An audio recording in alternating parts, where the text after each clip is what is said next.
I'm walking across the entire United States from coast to coast, all by myself, on foot, no car support.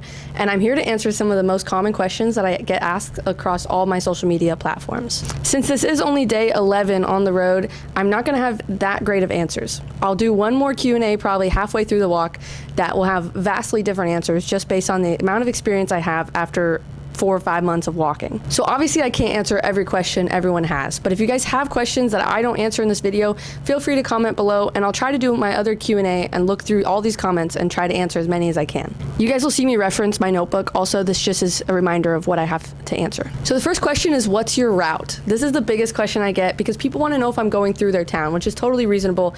And if I am going through your town and you see I'm getting close, I'd love for you guys to reach out. I'd love to meet up with people, go to play pool, go for dinner somewhere, or I don't know, just hang out or come walk a mile with me.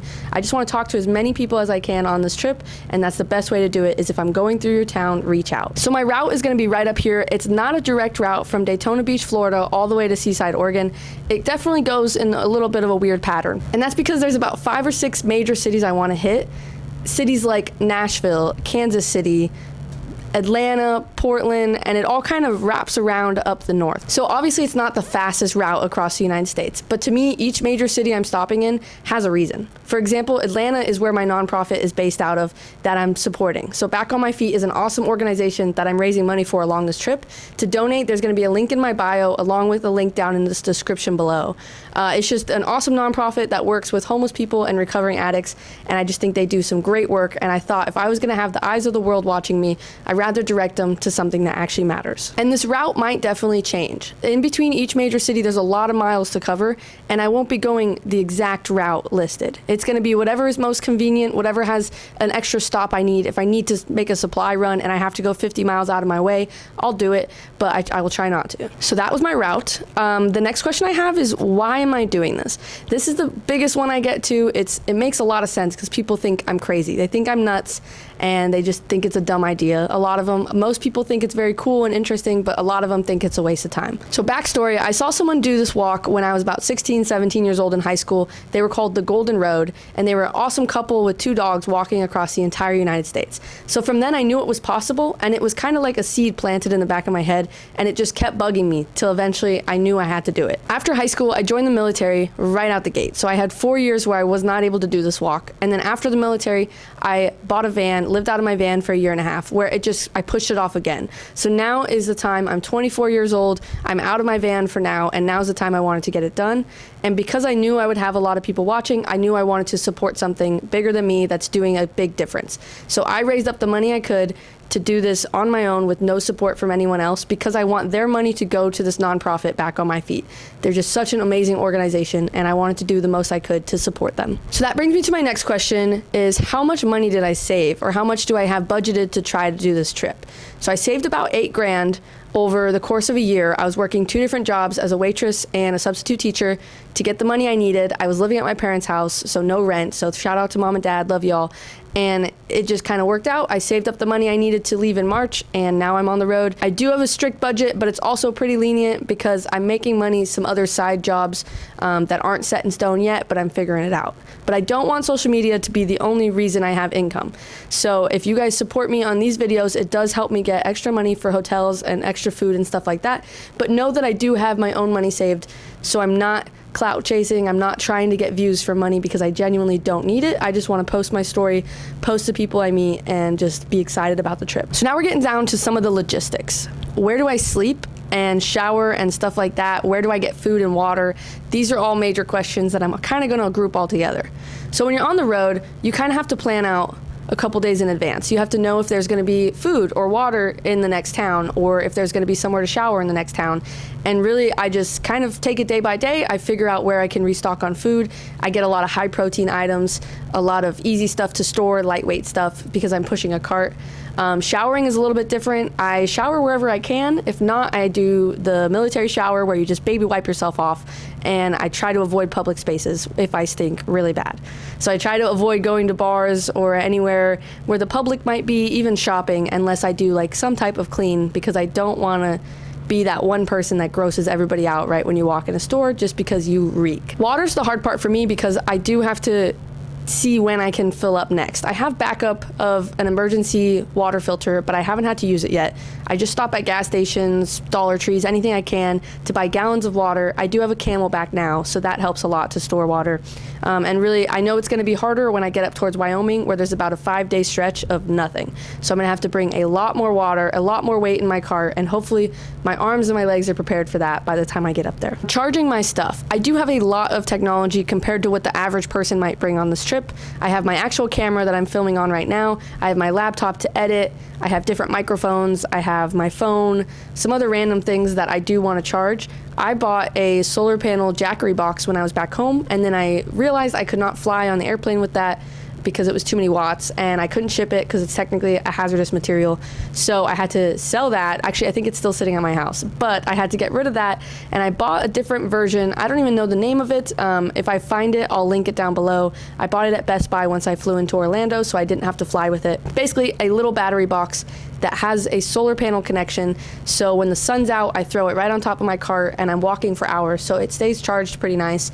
And then when the sun's not out, or if I have some rainy days, I charge it wherever I can. If it's a laundromat or anywhere else, I plug it in, let it charge, and it usually lasts a few days. If I know that I won't have sun and I won't have anywhere to charge it for a while, I try to limit only my phone just because everything else can wait. I'm not in a huge rush to film stuff with my camera, and I'm not in a huge rush to edit. I'd rather have that phone as a safety precaution. So how many miles I do a day is kind of inconsistent. Some days I will do 11, some days I'll do 28. It really just depends on how I'm feeling, how my body's feeling, and where I'm heading. If I know that there's a campsite that I'm available to camp at, I will book it 28 miles like I did a few days ago. Here's my map my run to prove I did it, because a lot of people say that's too many miles to do in one day, which it did take a toll on my body. But I'm recovering. I knew if it was too much, I would have stopped. But I knew I could make it there. I knew I could push my body to that limit. Along with the how many miles, a lot of people ask if my feet hurt and if my legs are holding up. Right now, I've always been a big runner. I've always been pretty athletic. I played sports in high school. Even in the military, I did sports. So my legs are pretty good. They're pretty solid. I'm not super sore. I'm not even as sore as I thought I would be. I was mentally prepared for it to be a lot worse than this. My feet are starting to get a little bit of blisters, and I'm working on taking care of them. I do switch socks a lot. I keep my feet dry, but blisters are just kind of part of the game. And as long as I maintain them, make sure they don't get infected. Those are the only things that are really bugging me. Towards the end of the day, I definitely get more tired, my legs are sore, but as soon as I wake up in the morning after a good night's sleep, I feel like completely refreshed. I feel like I could walk another 20 miles. So every day I kind of reboot. Towards the end, I end up, my legs are tired, but then the next day I feel pretty good again. Overall, I feel pretty good. My legs feel good. My feet feel a little iffy, but they can handle it. My heat rash that I had a few days ago, just from heat exposure, not from anything rubbing or anything like that, that's pretty much gone away. And I know once I get out of the southern states and get more north and cooler weather and less humidity, I'm going to feel great. These miles are just going to get easier and easier.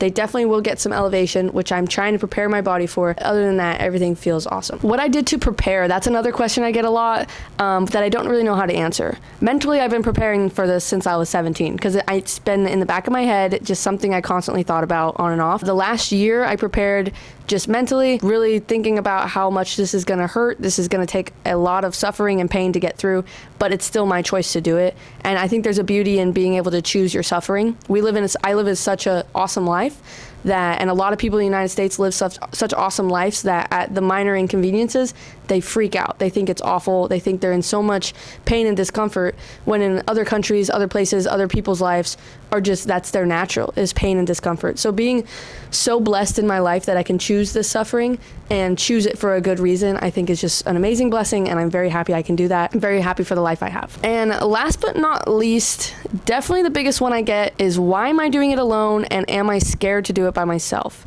This one kind of hits home for me because I've done a lot by myself. When I was in the military, I was constantly going everywhere by myself because you move around, you don't have a lot of friends. It's hard to make friends. It's hard to keep up with people. So moving to new towns, and when I was deployed, like, you just go and you either explore on your own or you sit in your bunk and do nothing. So exploring on my own has always come naturally for me. I'm very outgoing.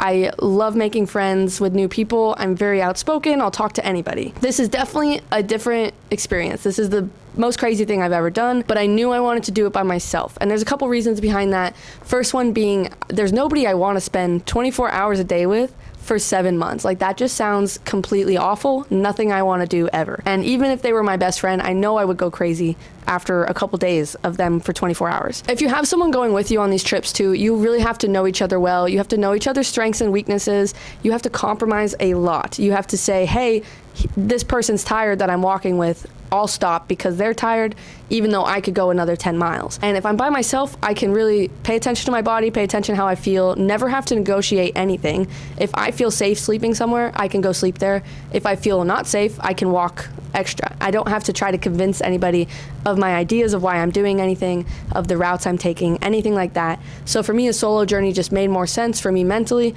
It would be a lot less draining, a lot easier to plan things, just, I don't know, a lot less struggle. Now, the downside to that is safety. I understand I'm a 5'3" female. I only weigh like 120 pounds. I'm not the most threatening person, but I also think most people are good people. I stand by that fact. I've seen a lot of this world. I've seen a lot of the United States. I've been a lot of places, even though I'm only 24 years old. And I just stand by the fact that most people are out to help you. Most people are good people. And I haven't had one bad experience. I know it's only day 12, but everybody has been amazing. They've all been very supportive. I've never felt like I've been in a dangerous situation. The biggest threats I have going solo is not people. To me, it's things like traffic. Getting hit by a car is one of my biggest fears. Things like snakes. Every time I walk by something that even relatively looks like a snake on the side of the road, I like jump a little bit or I try to avoid it because everything looks like a snake when you're scared of snakes. So really the only things I'm really scared of are traffic and animals. There's the people aspect of it. I feel like I have a good judgment of character. I have a good gut feelings.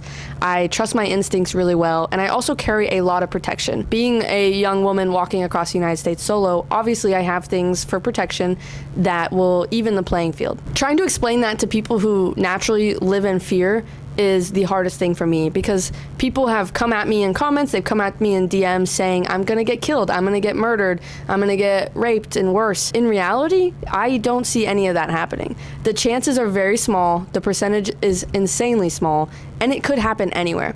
You could get killed at your local Walmart. Someone could go just shoot you in the street walking home from work. There's no pattern to the nonsense of what crazy people will do. So me being away from my hometown and with a bunch of new strangers doesn't change that fact. I think I'm more likely to get hit by a car than endangered by anybody else. So that's my spiel on why I don't feel that dangerous doing this by myself. I understand the concern though from people. Like my parents, they support me, but obviously they're rightfully concerned. Other people support me. They check in sometimes saying, hey, I just want to make sure you're okay. Because it's their mama instinct or it's their dad instinct. Like they see a young woman walking alone, they're going to be naturally kind of concerned because that's the society we built. But I think our society would be a lot better if we kind of just realize that most people are not out to get you. And if you stop living in fear, you can live a very exciting life. So that sounds all very cheesy. And if I do get killed on this trip, you know, you can say I told you so. For now, it's just not one of my concerns. So that's it for my Q&A, for my first Q&A video. I'll probably try to do another one, like I said, about halfway through, because the answers will definitely change as I get more used to this. Months in, the answers are going to be vastly different than I have now. If you guys have any questions I didn't answer, feel free to comment down below. I'll probably answer them either in the comments or I'll wait and compile a list of them and do another Q&A, like I said, about halfway through. But right now I'm 174 miles in. I'm in Folkston, Georgia, and I'm heading towards Atlanta. So if you guys want to follow along, I post weekly videos. They might not be the best because I don't have a ton of time on the road to film. I'm trying to get my mileage in, but once I get into the northern states, it cools off a little bit. I'll definitely have more time to film. I'll have more time to edit. But right now it's just so hot outside. I can't do much when it's my time off. So if you guys want to follow along, now's the time. It's only the second week. So thank you guys for watching. Rin on the road. I hope you guys have a great day.